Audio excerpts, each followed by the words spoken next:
Welcome, ladies and gentlemen, boys and girls, and HOTS lovers of all ages. I'm Omster, and tonight we're doing a Div A game between Can't Pause, Won't Pause, the home team on the left, and Magnitude Epicenter on the right. These teams tonight have chosen to ban out Sky Temple and Volskaya from Can't Pause, Won't Pause, and we're banning out Braxis Holdout and Tomb of the Spider Queen on the other team for Magnitude Epicenter. All my community fans, we are seeing Magnitude tonight. Pop, pop. We're just getting ready for both these teams to get ready, and then we'll hop into a draft. So, Cursed Hollow, of course, a map with not just tributes, but also boss camps to be picked up. And that adds a level of complexity to which lanes are most important. Depending on which side your boss is on, you may want to prioritize taking down gates and forts on the top if you're the right side team, and on the bottom if you're the left side team. And also, if you feel like you have a bit of a weaker team that scales, you can kind of leave tribute fighting until level 9, level 10 for the third one, and then try to win 3 in a row. So you can play a bit of a scaling comp on this map. If you're confident you can win, you can give the first 2 seeds over with small delays if you're confident you can win the next 2. So this map gives great opportunities for both team fighting, macro. This is a kind of map where things like Samuro and Vikings can be a possibility if you want to avoid fighting and just push lanes. But with a lot of chokes, a lot of bushes, it's the kind of game where you can get what they call a Chinese party bush, just jump on people. Dahaka is extremely strong on Cursed Hollow, with the choke points making easy tongue opportunities and the bushes all over the place, giving him both speed and opportunities to dig from the opposite side of the map. So curious to see what kinds of compositions Can't Pause, Won't Pause, and Magnitude Epicenter would like to start with. Now, Can't Pause, Won't Pause comes into this game tonight 0-2, so they're looking for their first win of the season. And, you know, when you've gone 2 weeks against strong teams, you come in and you just got that hunger. You've got that desire to come out hard, to come out strong. So they chose first character pick. So this map pick was by Magnitude Epicenter. So having the 3 picks before before the second ban phase gives them an opportunity to get more of what they want. So they're prioritizing their composition over the map. They must be comfortable on almost any map. On the other hand, on the right side, we've got Magnitude Epicenter, who've gone 1-1. Now, their one win was a domination, a 2-0. And their loss was a 1-2. So, it seems like they've been competitive no matter where they've been.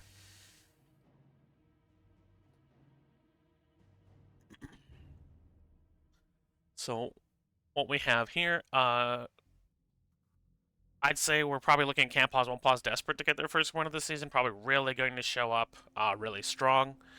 And then Magnitude Epicenter, again, being 1-1, it's really going to depend what they come out here with. But they did choose the first map, and that often gives them a little bit of an advantage. Because the one they practice is the one they prioritize. They're starting off, you know, on their best foot. Then this map could easily go their way also. We're just waiting for the teams to finish being ready. Everyone's here. We're just waiting for the R's, and we will jump into draft. Again, if you aren't able to be here at this time, I don't know why this message is for you, but if you can't be here the whole time, The VODs will be on Twitch for 7 days, and I have a YouTube channel, Omster, where you can watch these after that 7-day time period. Also, I would say watching it back on YouTube, the controls for playback are a little more comfortable than on Twitch, so that's an option as well. So, just waiting for the final R's, and we'll hop into draft. I don't know if anyone has any some prognostications over who they think will win, but it seems right away here we'll be diving in.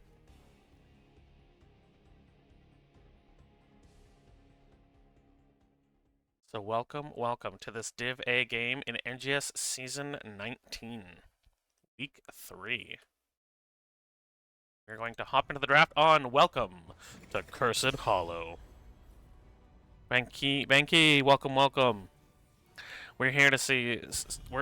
I'm sure their fans are hoping to see CPWP's first win of the season. They've had some bad luck up against really good teams, but I'm confident this combination of talents can string some wins together. Off-Wall Gaming, welcome as well.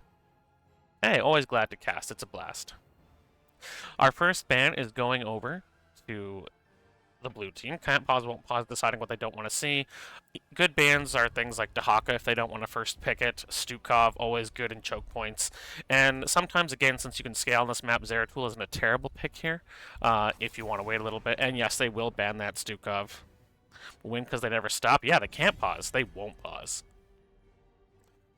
Because they have second pick, there's some things they might want to... Oh, they banned the white main right away, so there must be a very good white main on the other team, because that is not what we would call a meta ban. And that's just instantly banned, so it seems like Magnitude Epicenter has done their homework, done their research, done their scouting, and they've gone, this is going to make fights really hard on this map, and a well-played white main can make killing somebody so impossible, so frustrating, especially when her ult comes out. Ugh. Junkrat, another excellent choice. He can delay points forever, and his control and choke points is pretty unmatched across characters in this game. So, I don't know if those are specifically targeted bans, or Can't Pause, Won't Pause is just aware that these two characters are enormously disruptive on Cursed Hollow. Or Cursed Hollow, if you're not classy. So the final ban, it's going to go down to the moment. Magnitude Epicenter.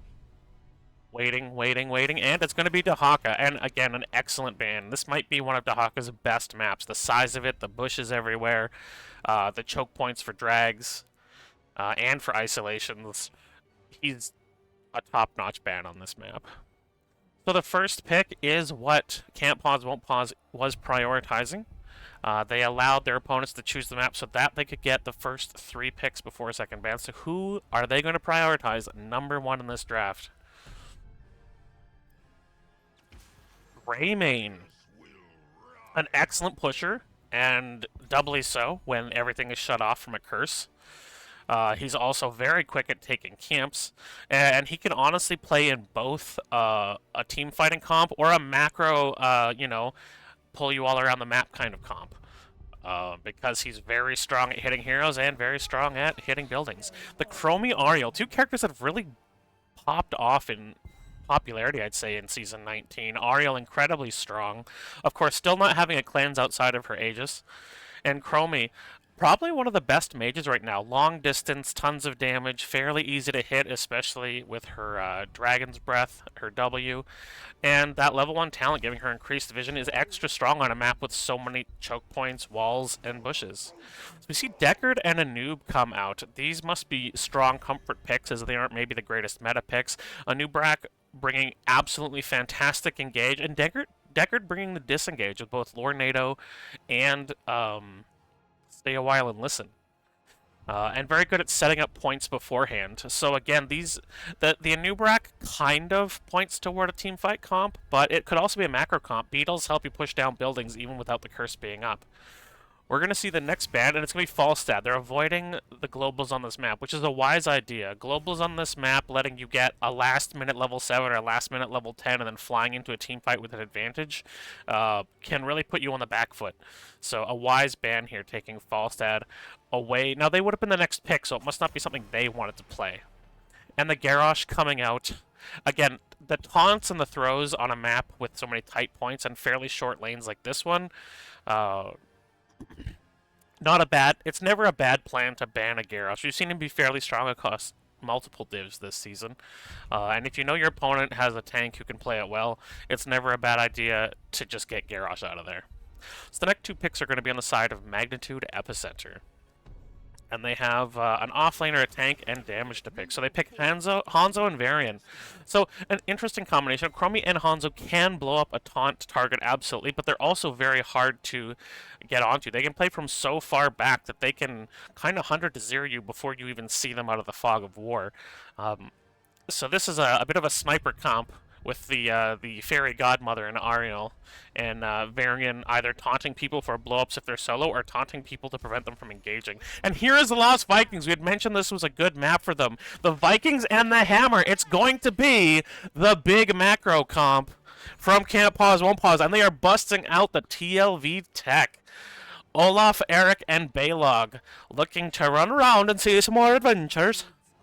And we see Sonya. Sonya can punish a weaker Vikings player, so Marbuckle is going to have to hope that he can keep just a wise eye on that minimap to make sure Sonya isn't just coming in to Q Seismic Slam his Vikings out of this world. But what we see here, two teams going very different directions, and we're going to hop into game number 1. Between Can't Pause, Won't Pause, and Magnitude Epicenter. So as we mentioned, much more of a macro comp, a team that doesn't have to work hard to push on Can't Pause, Won't Pause on our blue team here. Just soaking XP with the Lost Vikings, taking camps wherever they can, and able to kind of back away with a Nubarak providing decent peel for the Hammer and the Greymane. And again, Deckard with 2 ultimates that can help with disengage.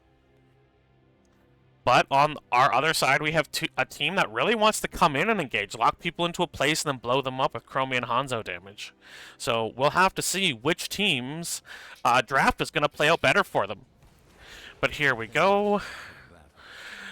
So, today, Can't Pause, Won't Pause in the blue trunks. Looking to start off hot with their first win of this season. We've got Silent Shoot playing the tank and Nubarak, Waterlong and Sergeant Hammer, Mischief playing Deckard, the Lost Vikings being played by Marbuckle, and Kubico playing Greymane. And dressed in red on the right side of your map, we've got Magnitude Epicenter, Bones on Varian, Delta Sniper on Chromie, he's going to have to be a sniper, Clownface on Hanzo, Macdaddio on Ariel, and MDC, the captain, playing Sonya. So both teams kind of spreading out at the moment, right from the start, looking to see what kind of value they can get, if there's any cheese that can be had. Kubico not actually being hidden in that, and I don't know if he was baiting out to see if someone was there, but they're looking to see. There's a quick rotate here from Hanzo, and it looks like Can't Pause, Won't Pause is going to have to back off here. They don't have a numbers advantage here. Kubico takes a lot of damage. He's going to be careful he doesn't get hit by a random W.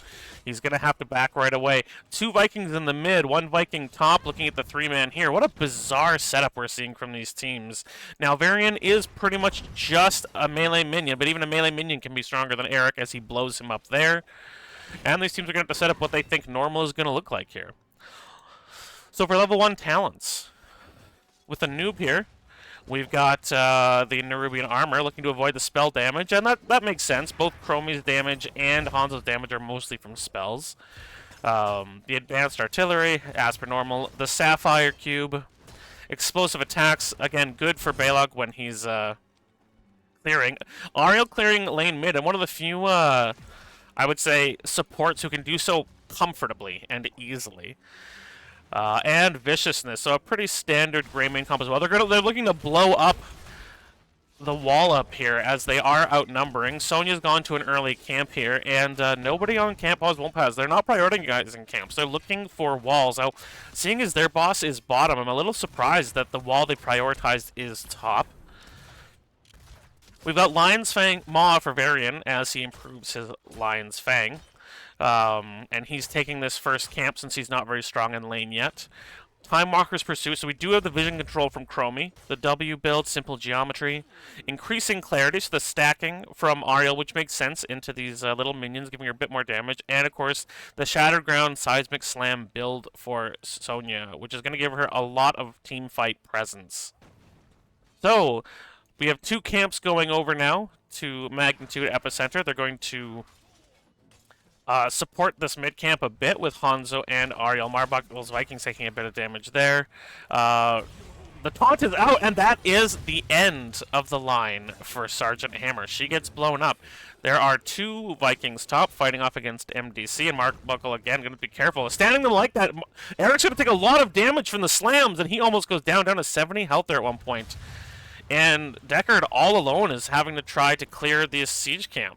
But he has to be careful he doesn't get taunted as well. So our first tribute is spawning now with 9 seconds, and Camp Pause Won't Pause is setting up to try and have control of this point. But I suspect it's just a delay, as Hammer is alone in the bot lane. Now Chromie's bottom as well. Silence takes a ton of damage, and if he's not careful, oh, a great Q.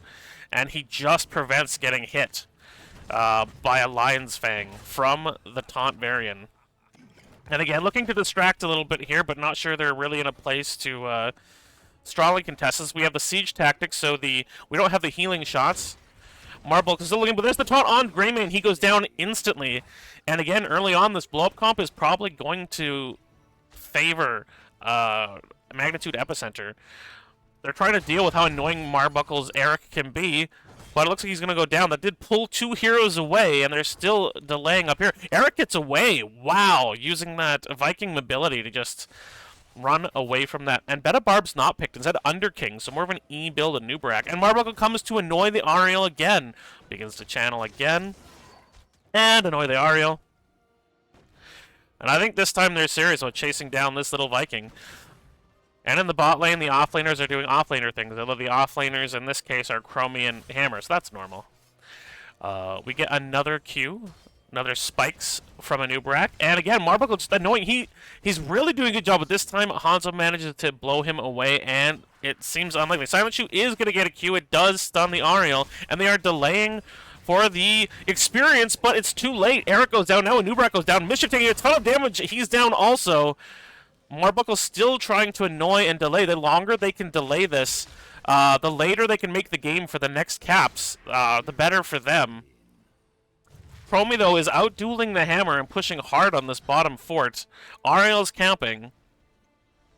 And so the first tribute does go to Magnitude Epicenter, and they are a full level ahead of their counterparts. Kubigo thinking about a gank here. But instead, Bones coming, looking to see if he can get a taunt on Waterlong's Hammer.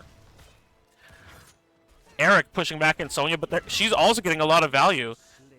Baylog goes down in the mid lane. Hammer is unstoppable, gets away from the taunt and runs out of the slowing sand, so no temporal loop here today. We have the slowing sand, which is a bit of an interesting choice, as they get the gank on Sonya, and they're going to push back in this top lane. 10s come in first for our red team. We've got shield wall, and Eric goes down instantly. But there's still a strong push. The wall is down here. Kubigo is just going to go hard on the building, but playing it a little bit safe here. We've already seen the slowing sounds. We've got Dragon's Arrow as per usual, Crystal Aegis, and Leap. So just this hard engaged desire for Magnitude Epicenter. They do want this Magnitude, and they don't want that Epic Enter from a Nubrak. This time, Hammer kills Chromie. She takes the BFG and blows away. Here comes the stun. Oh, but Olaf still gets that cap. He's going to die for it, but he's fine with that. Not a lot of experience value to Magnitude Epicenter on that. And again, now that they've gotten to 10, there's a lot of power in this Vikings pick. We see Cocoon, Blunt Force Gun, Stay a While and Listen, and the Play Again. So the tools that can't pause, won't pause drafted the we need to hit 10, we need to scale, we need to start getting the XP so that we can start annoying and macroing the enemy team around the map. Waterlong's pulling up forward, but I don't think he's aware of how much danger he's in. He's going to have a perfect E here. He has a good W, but the stun from Ariel, the taunt, and he is blown to bits. But again, that means that there's no more Epicenter pressure anywhere else on the map, and Greymane and Anubrak can count to 4. They're going to push hard on this top fort. Mischief all alone here. And he's going to get taunted as well. He's going to get blown away. He's not able to save himself, and that is an instant delete. So we see both teams playing to the strength of their comp. Marbuckle's going to try for a quick delay, but that's going to finish him out. And Anubrak dies to Sonya, but the return kill for Kubiko. He manages to kill the Sonya for killing his friend. Oh, but the red team knows that can't pause, won't pause, can't afford to deny them this boss, so they're just going to steal it. Now, with the Spider Mines, Waterlong's aware, but again, there's no way to contest this with all their tank and their damage in the top lane. So Marbuckle will get the first fort. Fort can't pause, won't pause. But this boss, with even just a little bit of help from Chromie, is likely to take down this bottom fort, even with the powerful autos of Waterlong helping. And now, they do summon all 3 minions, Vikings, to the bot lane. In fact, it's a 5-man rotate here to clear up this boss, to make sure it doesn't push against their attempts for macro. But now, Magnitude Epicenter taking their own boss. So getting an experience lead, hitting 13 first, trying to force can't pause, won't pause away from their dreams of macro and into a need to team fight to win, because that is the win condition of Magnitude Epicenter. We've got a fully stacked Hanzo W quest. The simple geometry is done. Increasing clarity not finished yet, and neither is Alliance Mod. Now 13 has come in for can't pause, won't pause. And once again, Marbuckle being an annoying little Eric. Excellent work there. Just jumping on the Chromie. Chromie does not like being jumped on. For a dragon, she is surprisingly tiny and squishy. We're going to need the extra zoom out camera, folks, because this is going to be a fight. Can't pause, won't pause has decided, you know what, you want to fight, we're bringing it to you. So Waterlong is set up with the hover tank. But pretty easy to find out where he is. And now forts, both top and bottom fort have gone down for can't pause, won't pause. Waterlong can be sniped, and last picking the hammer into this comp is a bit risky. Pardon the dog barking. Jax is apparently letting people know that they're not welcome at my front door. So again, nothing has been decided yet. The attempted taunt on Waterlong, but he just pushes Bones back, and he's just taxing the health of that tank. Kubiko takes a lot of damage before he can do anything, though. The time trap kind of saves... Oh, but a great whip by Ariel. Silence, she's taking a lot of damage. Bones is taking a lot of damage. Stu goes down. Clownface has 100 hit points left, but he manages to jump over the wall, and he's still alive. Here comes a sleep from Mischief. That's 2 asleep. Waterlong, here comes the arrow. It stuns only Greymane, and the unstoppable there. Marbuckle is capping while this fight is going on. He caps out. It's going to be 2 for 2, and Varian goes down on the side of Magnitude Epicenter. MDC takes a lot of damage, and these arrows are coming in, but they're only hitting Vikings, and the Vikings don't care. They chase down Clownface while Olaf goes down. So far, this is a 4 for a noob and a Viking. So 1 in the third, and that is not what can't pause, won't pause, or sorry, that is not what Magnitude Epicenter was hoping for. They were hoping to take quick, decisive fights, and the annoyance of these Vikings and the pressure of this tank just really preventing them from doing what they want to do here.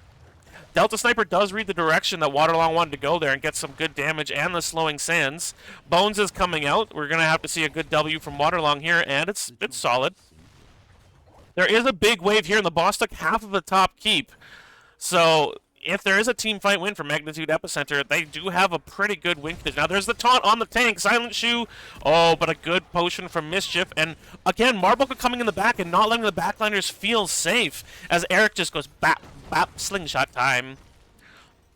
He does get stunned, but he gets out. Waterlong now taking a lot of pressure, and he's going to have to... But here comes the arrow and the leap. They're putting a ton of damage on Waterlong. The hammer's going to go down. Yes, and he's down. And up in the top lane, Olaf's trying to take that, but Chromie's going to prevent that. And we see Eric going down as well. They've had enough of his shenanigans. So Greyman's going to go to the bot lane. They take that fort as well. And all the Vikings are up here. The play again. He summoned them here just to try and distract things to see if his team can come. A Nubrax here, but Greymane is split pushing. And so now the job is going to be distract and deny as opposed to capture.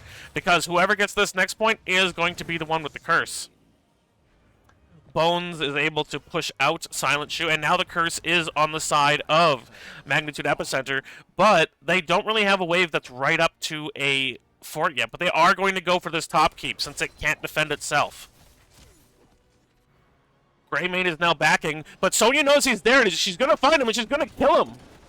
The spin now to reveal him. He's trying to find a way to get out of this, but she is not having it, and there goes Kubiko. Tries to get out in time, but Sonya not having his nonsense. Both teams have their 16 talents, and again, Waterlong with a strong defense on this hammer. But that top keep is going down. Now here comes the taunt, but the push away at the same time. Waterlong continues to push back. Oh, but Eric goes down in the middle of that fight. She was trying to find some CC, but taking so much damage from the snipers, Clownface and Delta Sniper. And it looks like the mid fort's going to go down as well as Magnitude Epicenter backs out of their push up here. They got what they wanted. No sense in losing a hero in an accident. Sonya stealing this bot camp with 7 seconds left on the curse as Can't Pause Won't Pause makes sure that they don't lose any more of their gates. And so the curse ends. This has been a very exciting match so far. Fight's not going the way we expect. Macro, and if we look at the Vikings' experience contribution, which we can't see here, but we can see here, it's pretty big, 16,000. Can't Pause Won't Pause is going to jump on their boss right away. With the risk, even with the risk of Magnitude Epicenter showing up, they would rather have a pre-20 fight with that slight experience advantage for their opponents. And then on the flip side, we're going to see an equivalent choice. And again, this is going to be a bit stronger with no keep on the top side for Can't Pause Won't Pause. This boss goes right onto core. They do take the boss, and now they're looking to defend. Possibly to engage. Do they think that they can take a fight here and win it? The taunt goes on Olaf, but the cocoon goes down immediately. They're going to jump on the Chromie. They know she's a huge part of the damage, and she can't really get away. Here comes the sleep, and that's 2. They jump on Chromie, but the Aegis comes out, and here comes the leap, only landing on Silent Shoe. He goes down, and there's a ton of damage on Mischief as well. Kubiko's trying to get some poke in there, but it's not enough. And this taunt blow-up combo is finally working exactly the way that Magnitude Epicenter wants it to. And now down 2 heroes. Can't Pause Won't Pause needs to defend this boss.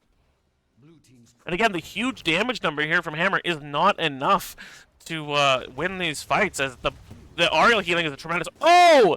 The blow-up from the 2 snipers, and that's the end of Hammer. Now, the Vikings are trying to stop it, but they can't do much against all the damage. There's a big taunt on Greymane. Kubiko goes down instantly. Marble trying to be a distraction, but it's not enough. It is 5 on Vikings, and that is game 1 to Magnitude Epicenter. GG.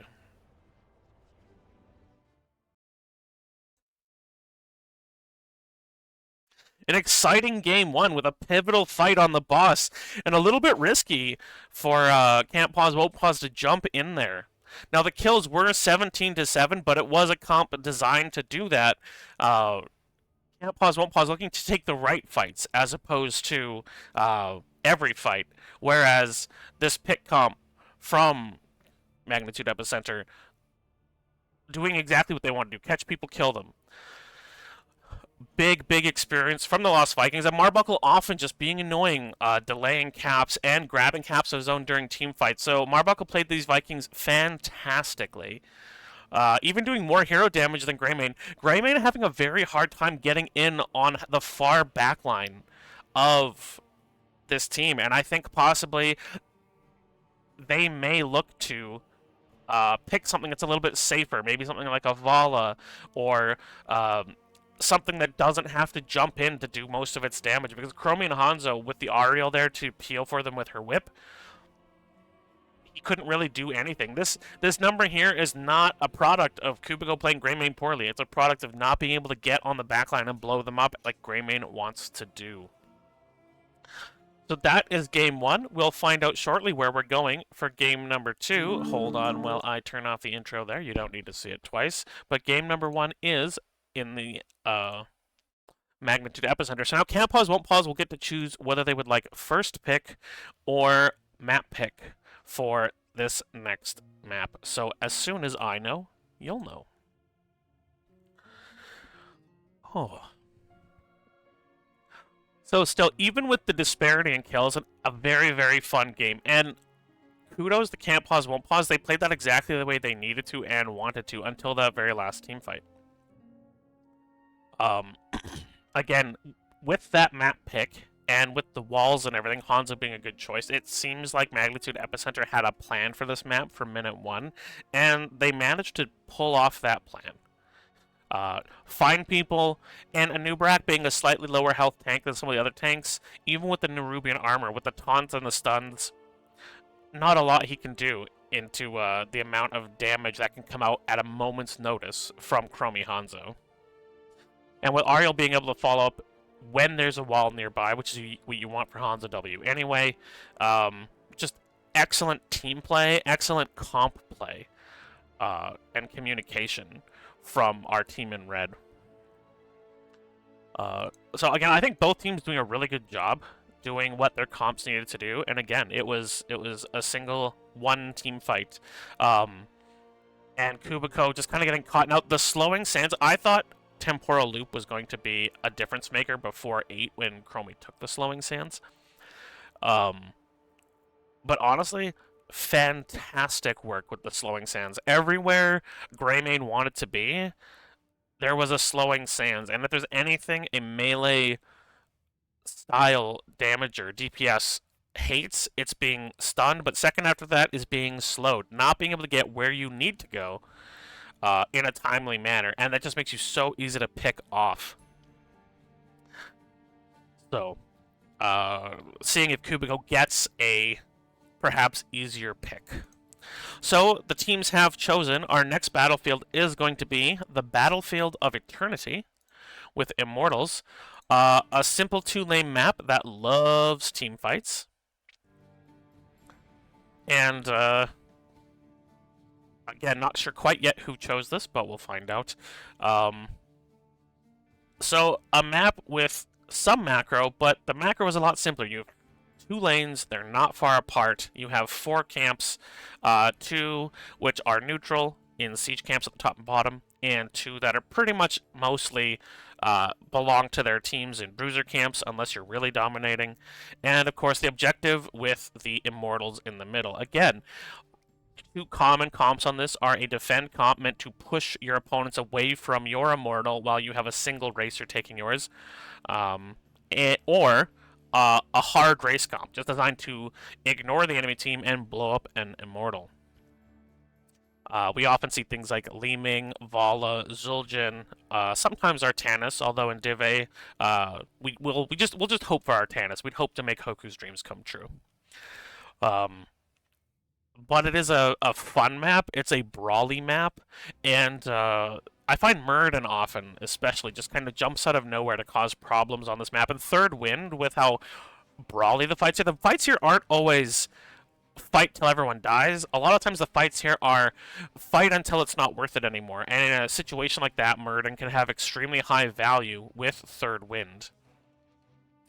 I don't know if either of the teams find him a priority, but I've often seen him get a lot of work done on this map. We're just waiting for ours from both teams, as we have a short break in between games here.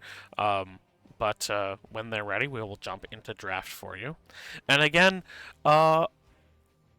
we saw some really good team fights from both teams last game, so I don't think that Can't Pause, Won't Pause showed that they can't team fight as well. They just didn't pick a comp that team fought as well last game.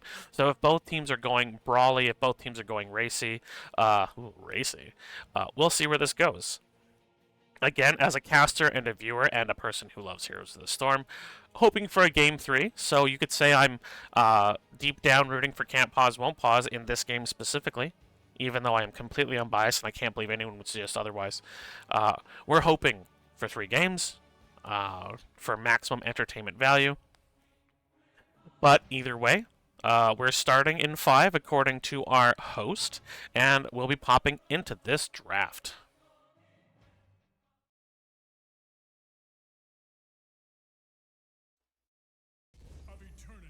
Welcome to Battlefield of Eternity. Because you wanted to hear that twice. This time, Magnitude Epicenter getting first pick. And so it would seem like this map is the choice of can't pause, won't pause. We sometimes see really interesting... Oh. And we're popping back to... Something was up. Oh, it seems possibly like someone had to leave. They need to make some adjustments here. So, please hold on while we have technical difficulties. Imagine a TV with a little dancing thing in it that says technical difficulties, and that will make all our lives easier.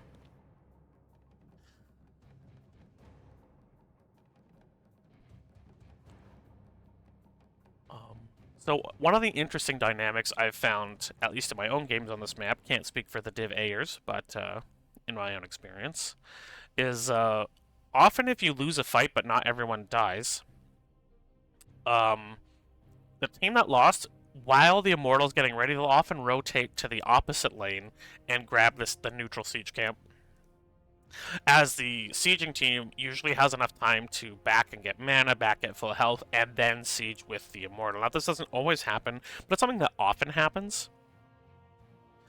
So, that's something to keep an eye out for if I'm focused on action, and we don't see those being taken.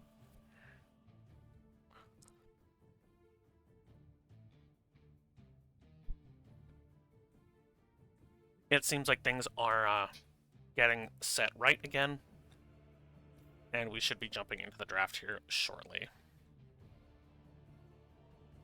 We've got a great cheer section from Bankiai for Can't Pause, Won't Pause, and it would be a disappointment for him to go home with no maps to cheer for. So let's go here. Let's go, Can't Pause, Won't Pause. Take us to Game 3, boys. Alright, and we are popping back into the draft. I'm lying to you. I was given the 3-2-1. Now we're popping into the draft.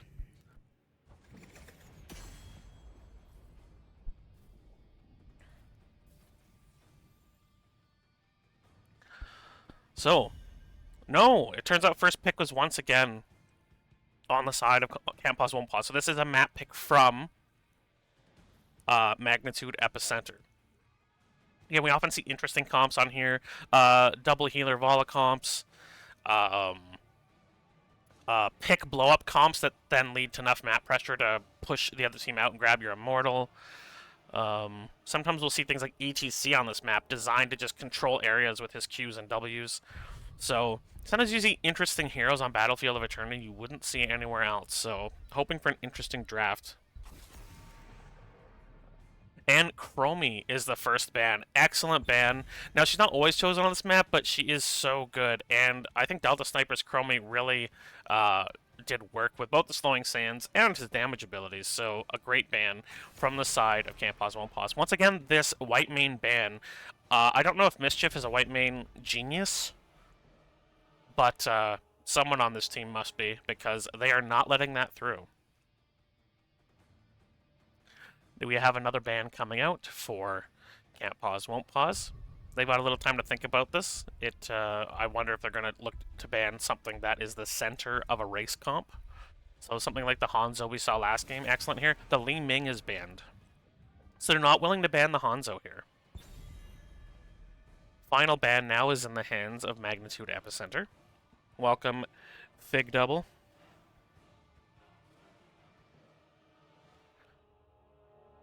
We're all just waiting on tent. Between us having to stop, I've almost run out of things to say, and I don't want to use all my brilliant thoughts all at once. I only have so very few. So yes, this time we get the Racer banned out, Vala taken out. So both teams are going to have to fall back. If they want to go race comps, they're going to have to fall back on sort of the A and B tier of racing characters. So first pick, Blaze, the offlane Blaze. Strong at kind of everything. Great at wave clear. Decent with follow-up engage with the jet propulsions. Good at slowing auto attackers with the oil so he can delay other racers. Just all around a solid offlane pick, and on this map specifically, it has a lot of utility. So a good choice there by Marbuckle. We see the Garrosh, and we see the Oriole picked again. Oriole, a great pick for a Garrosh. Not only is her healing output insane, but she doesn't have a cleanse. Garrosh has his own Unstoppable at 4. So she doesn't need to have a cleanse. And of course, Garrosh was banned last time. Can't Pause, Won't Pause didn't want to see Bones Garrosh, and now Magnitude Epicenter is taking advantage of the fact that that tank was left open. Lunara picked by Mischief, and this time Waterlong is the healer on Lucio, giving them faster rotations and opportunities to jump off of walls. Lots of wall segments in the middle of this map, which gives Lucio an opportunity to bring some value. And the Lunara between Vision and half-decent race, I would even say decent race, can really bring some value. I would say they're going to want to bring something that does a little bit more burst damage or quick damage with their other damage. Quite often people bring Lunara and then something else that does damage slowly, and it can really set them behind in team fights.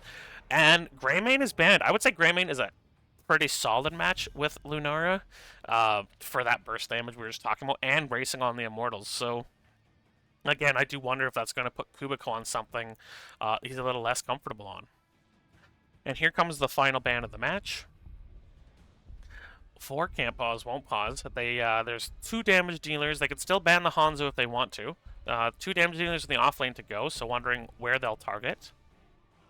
And they go for the Dahaka, so they don't want that global pressure. And again, Dahaka, probably the best off laner at the moment before some of the minor nerfs they have planned for him come in. The offlane targeted Hanzo still available for Ace, and W build Hanzo can be excellent, especially later on, but they decide to go for the Rainer. Execution Rainer, really good. The Chen. Chen makes any mage's life hell, especially fragile characters like Lunara. Their ability to get away from him is pretty much non-existent. Now, with Lunara Leap, she'll have some ability, but he's so stick-to-it for an offlaner. Not the greatest clear, not the greatest racer, but irritating for backline casters. And we're going to see the final picks here for Silent Shoe and Kubiko. We're going to see Diablo and Medivh. Do you remember when I said we sometimes see heroes here and we don't see anywhere else? Kubiko bringing Medivh. They're looking to get in and get out and really run Magnitude Epicenter right off the map. Go around them with the Lucio, speed up, teleport, get really aggressive engages with the Diablo, deny burst damage. So the thing with Rainer and Gul'dan, it's going to be hard to find a single burst damage to heal.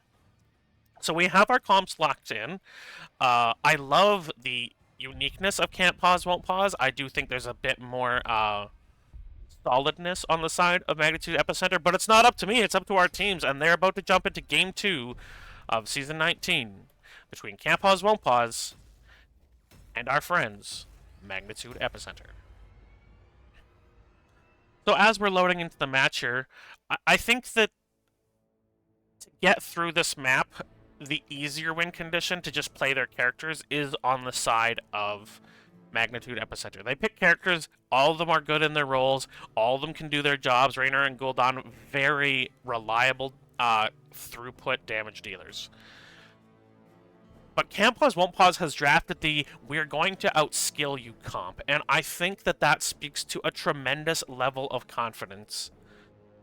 When you pick Diablo, Medivh, Lucio, Lunara as your 4-man, you're saying, we're going to find you, we're going to hurt you. We have a very specific set of skills, and we're going to Liam Neeson you. So looking forward to this match very, very much. On the side of Can't Pause, Won't Pause, in the blue, we have Blaze on Silent Shoe, Waterlong playing Lucio, Mischief playing Lunara, Kubiko on Medivh, and Marbuckle playing Diablo. On the red team, they're all the way over here for some reason. We have Magnitude Epicenter with MDC on Chen, Bones on Garrosh, Delta Sniper playing Gul'dan, McDaddy-O playing Oriole for the second time this match, and Clownface on Rainer. So, This time it looks like Marbuckle is playing main tank, so there have been some role switches from Can't Pause, Won't Pause here. Mischief no longer healing, and Marbuckle no longer offlaning. We've got Silent Shoe on the Blaze now.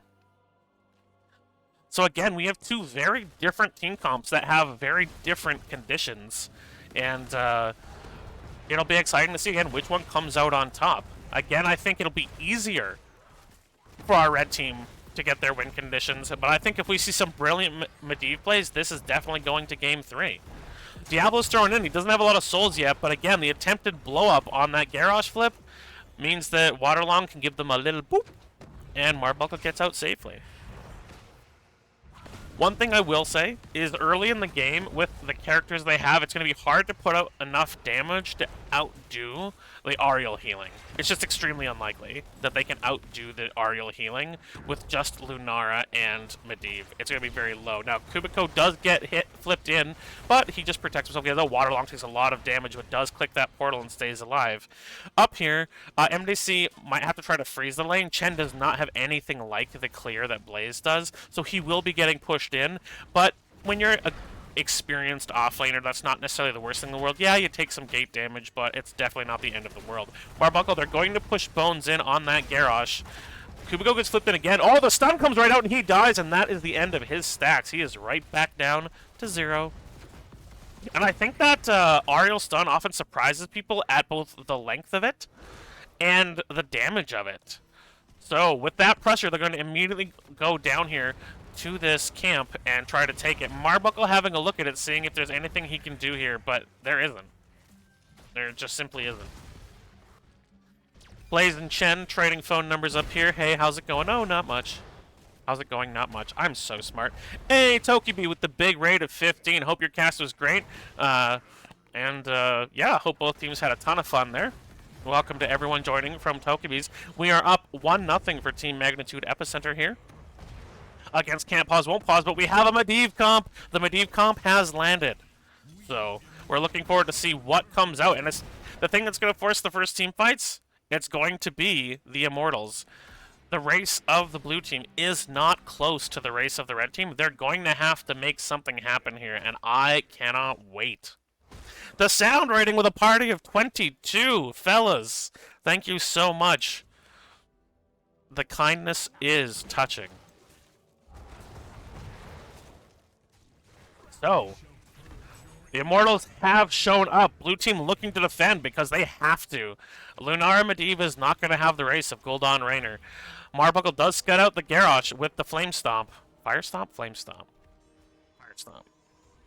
Flame Stomp sounds better. Call me, Blizzard. Waterlong gets thrown in, takes a fair amount of damage. They jump on the Gul'dan and blow him up immediately, but Waterlong is extremely low. Bones gets flipped. Marbuckle kind of flipping him out of the CC circle there, but they do manage to push out. Now in the top, Chen is jumping on Mischief, and this is a huge problem for your backline mages. Chen is so annoying. He sticks to you like glue. He doesn't take a lot of damage with his E and his alcoholism, and it's a problem. You rated like 2 minutes ago? It's really hard to keep track of it because this game is so exciting, guys. But, yeah, good job. Rated like 2 minutes ago to timing, yeah. Gotta share the love, you betcha. Diablo taking a ton of damage. There's the protect from the Medivh. It's not going to be enough. He goes down. And now Chen is going to jump on Lucio. So they were winning this race, Can't Pause, Won't Pause. Oh, the jump on the Medivh. He's only got 10 stacks now. He's got 13. And we were very, very close here. But until Diablo comes back, this is advantage Magnitude Epicenter. Thank you for sharing the love, Sound and Toki. You guys are amazing. Amazing! If you want to. Kubiko getting jumped on by Chen. And again, Chen, so frustrating for the mages. There's the stun. It doesn't quite get into the CC, though. The CC circle. And shoot, they jump on Chen. They've had enough of his horse crap. As Magnitude Epicenter does win the Immortal phase. And so, Can't Pause, Won't Pause is going to back off. Blaze going to the bot lane. And the rest of the team going to the top lane. And again, the win conditions for Magnitude Epicenter are much easier with their more standard comp. We have seen some great plays from the Medivh, but we're going to have to wait till later game to see some of the truly impressive things that can happen. Now, Diablo gets grabbed, but there's the portal and the protect. They both get out, he and Waterlong. They're going to have to put some damage on Kubiko. Takes so much damage from the Gul'dan corruption.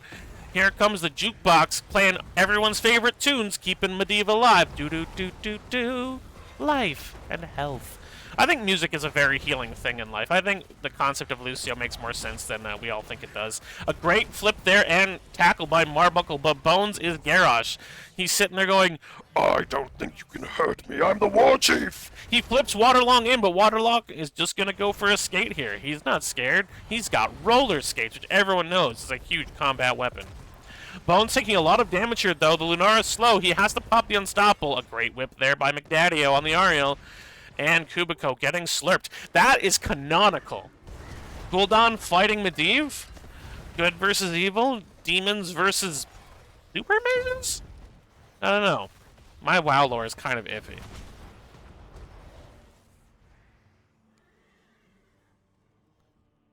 In a sense, even the sides make sense. Gul'dan on the side of evil. Medivh on the side of good. Guys, can we afford to let Magnitude Epicenter win this game? What does that mean for the universe? Silent Shoe looks to see if MDC is taking the bot camp, but he isn't. Silent Shoe's fairly low on mana here. They're going to keep up the siege on this top lane with this fort at about half health. Another fun whip there from McDaddio. The slap. Waterlong's taking a lot of damage here. He's having a hard time getting out, but he does finally charge away. The next Immortals are coming up, and honestly, Camp Pause, Wolpause is working hard just to stay alive here. They're starting to push off the siege camp.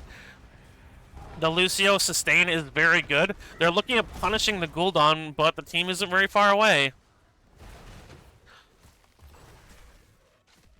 Almost finished stacking on the Arcane Rift. Both teams are looking to take their bruiser camps at this time with the Fire Stomp, so we will see Fire Breath for our Diablo. 10s are in first for Magnitude Epicenter, so we're going to need to see when they take this camp, they should hit 10 as well, but they are behind, and they don't want to get behind on this race. The flip in for Diablo, they have hit 10, he's protected there. The Hyperion has dropped out. Here comes Keg to knock the Diablo out of the fight. But that's not the end of this fight for the blue team. Here comes the ley line. It only locks down Gul'dan. Here comes the Apocalypse. Oh, the timing is not perfect on that. The fear is dropped on Mischief and on Marbuckle. Oh, so much damage on the Lucio. He goes down. Mischief is now super low. He's at 100 health. He goes down also. Clownface doing tons of damage. Oh, that wasn't Mischief that went down. That was Diablo that went down over there. I mean, nailed it. Delta Sniper managed to step out of that. That Leyline APOC was such a great attempt, but APOC coming out just a little bit late, and unfortunately not able to lock the Gul'dan. Delta Sniper just walking out of that APOC, and they don't even take damage really on the gate here, as they lost a fort to this. It's going to be a 100% health shield Immortal for Magnitude Epicenter as it comes down to the bot lane here. And this cannot be what Camp Pause, Hope Pause was looking for. Again, they're going to have opportunities for big team fights. They're going to get a great high five there to keep Diablo from taking more damage. Lunara does scale up very well, and Blaze is a very strong character. We see fairly low stacks for Diablo at the moment, but Arcane Rift is finished. Medivh finished. There's the flip, but the Protector's already come out. There's the stun. Marble taking so much damage. The Leyline comes out to try to save him, and he does go back through that portal. There's a huge taunt. Lunara takes so much damage. The high five is perfect. Medivh has to protect himself, and he gets the unstoppable high five as well. Silent Shoe has to drop his bunker just to stay alive. Bones is flipped in, but here comes the Keg, locking Diablo into a corner. Nobody puts Diablo in a corner. Mischief taking a lot of damage, even from the Hyperion. Waterlong is separated from the team. They have to give up this bottom fort, at least for now. They have no pressure, and they can't afford to step up. And there's still full health on this Immortal. Yes, the shield's down, but the health is basically 100%. The Jukebox comes down to provide extra sustain as it attacks this gate. MDC breathing fire. Alcoholics breathing fire. Only in HOTS, boys. It is taking a lot of damage as it gets this gate.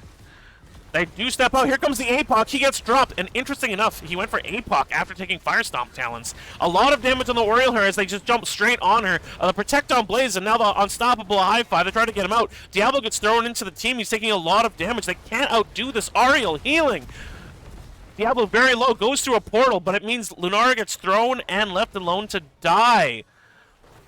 And now they have no damage to push back the enemy team. They're going to siege up on the keep here at just level 13 in 10 minutes. Medivh gets leapt on, the Unstoppable. The ley line comes out trying to protect him, and he does lock down 3, keeping him alive for the moment.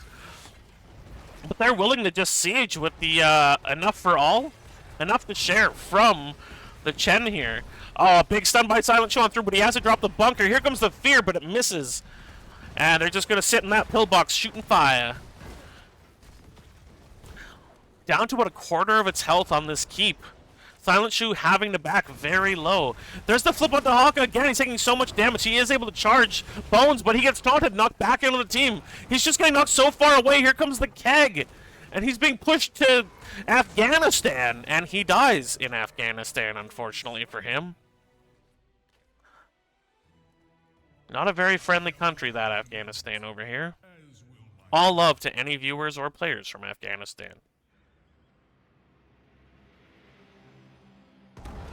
So, Magnitude Epicenter, after taking the keep, is now taking their camp. They have a complete stranglehold over where this game is going. Medivh looking for vision. Their only hope is a huge team fight win over this next Immortal, allowing them a chance to come back into this game to get some catapult support. The healing of the Ariel has been just unstoppable, and Lunara not able to overcome it. So they're just going to race down, and once again, they're putting tons of damage on the blue team, on the Ilarion, the blue team's Immortal. I think it's Ilarion. Please correct me if I'm wrong. Very smart people. So, blue team coming into the defend. Can't pause, won't pause. They know this is their chance. But the halftime show is going to happen. There are 2 huge camps pushing in the top, and if those aren't answered, they are going to take the top keep while the defense is happening. Garrosh looking to defend his side. Both teams just looking to defend their Immortal at the moment. The Jukebox. Here comes... Oh, but the Aegis keeps going down from being caught in the APOC. Silent Shoot comes in but misses the stun and has to take the portal out. There's the flipping on Kubiko. But the good high five and the protect. Another high five there for Lucio. Marbuckle, they grab Clownface. They're jumping on Raynor and doing a lot of damage. But it's not enough. This Ariel healing is mind-blowing. Bones jumping in. He's trying to throw the team in. MDC just being an annoyance on that Chen. He doesn't have Keg for another 25 seconds. The Unstoppable here. They're trying to get the damage down on Bones. He's low. So is Raynor. Raynor's taking a ton of damage. He finally goes down. The stun on Marbuckle. Oh, the bunker is there, but he can't get into it as it's blown up. Mischief jumped on and killed on that Lunara as MDC continues to frustrate the mages of Can't Pause, Won't Pause on that Chen. It just does so much work. His Keg is up in 3. Is he going to try? Oh! So much damage on Blaze by Delta Sniper. Now he's just going to race. There's the jump on the Medivh, and he Kegs. He's pushing Kubiko away from safety, but he gets killed by the tower. A little too ham. But as we supposed earlier, those camps took down not just the gate, but the fort. And it's 16-14. There's a full 2-level lead, and they will once again get a full shield Immortal with no keeps to defend. And it's going to take a miracle for Can't Pause, Won't Pause, unfortunately. Isn't there a naughty skin or 2 in this game? I don't know. I'll admit I'm not super up to date on the skins that are permitted.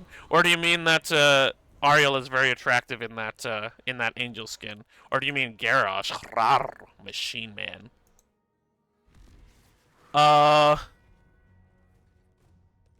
Is that Angelic Diablo? Angelic Diablo might be a banned skin. Hey, Saddlebear. So here comes the final result. There comes the lane and the APOC once again, not timed perfectly. This is going to need more practice from the team. It's a great ability, but they're not timing it as well as they need to. A lot of damage on Ariel, but she's still alive. Marbuckle is protected, but he's taking a lot of focus. He jumps in the bunker also. Mischief is super low, and so is Kubiko. Everyone on the blue team is so low, and they have to separate from their front line, who's getting blown up right now. Blaze is in the back getting attacked by MDC. Clownface is in the front shooting them, but the Immortal 1v1's the core, and that is the end of this game. It is a 2-0 win for Magnitude Epicenter as they defeat Can't Pause, Won't Pause in Week 3 of NGS Season 19. So we'll go to the game summary here quickly, and we'll see if we can get a somebody to do a interview with us while we wait. So have a quick look at the summary there and enjoy it.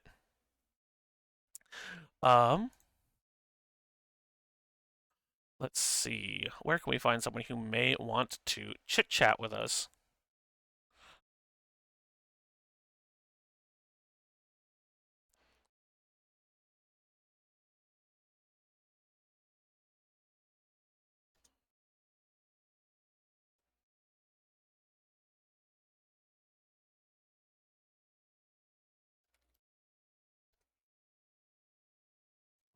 All right, so we'll do a quick review. We'll wait for the answer on that.